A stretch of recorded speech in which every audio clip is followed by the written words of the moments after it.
അങ്ങനെ നമ്മുടെ വാഴക്ക ബജിയെല്ലാം അവിടെ റെഡി ആയിട്ടുണ്ട് കേട്ടോ.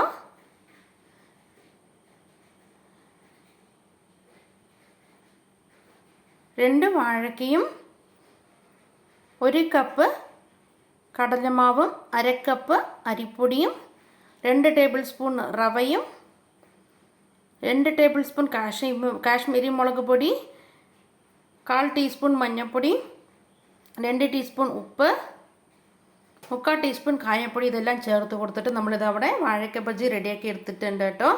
എല്ലാവരും ഇത് വീട്ടിൽ ട്രൈ ചെയ്ത് നോക്കുക. ട്രൈ ചെയ്ത് നോക്കിയിട്ട് നിങ്ങളുടെ ഫീഡ്ബാക്ക് എന്താണെങ്കിലും ഞങ്ങളുടെ കമൻറ്റ് ബോക്സിൽ അറിയിക്കാൻ മറക്കരുത് കേട്ടോ. അതേപോലെ തന്നെ ഞങ്ങളുടെ വീഡിയോസ് ഇഷ്ടപ്പെട്ടാൽ ലൈക്ക് ചെയ്യാനും കമൻറ്റ് ചെയ്യാനും ഞങ്ങളുടെ യൂട്യൂബ് ചാനൽ ഇതുവരെ സബ്സ്ക്രൈബ് ചെയ്യാത്ത ആരെങ്കിലും കൂട്ടുകാരുണ്ടെങ്കിൽ പുതിയ കൂട്ടുകാർ ആരെങ്കിലും ഉണ്ടെങ്കിൽ ഞങ്ങളുടെ യൂട്യൂബ് ചാനൽ ഒന്ന് സബ്സ്ക്രൈബ് ചെയ്യാനും അതേപോലെ തന്നെ നിങ്ങളുടെ ഫ്രണ്ട്സ് ആൻഡ് ഫാമിലി എല്ലാവർക്കും ഞങ്ങളുടെ യൂട്യൂബ് ലിങ്ക് അയച്ചു കൊടുത്തിട്ട് ഞങ്ങളുടെ ചാനൽ സബ്സ്ക്രൈബ് ചെയ്യാനും പറഞ്ഞ് ഞങ്ങളെ ഒന്ന് സപ്പോർട്ട് ചെയ്യാം കേട്ടോ.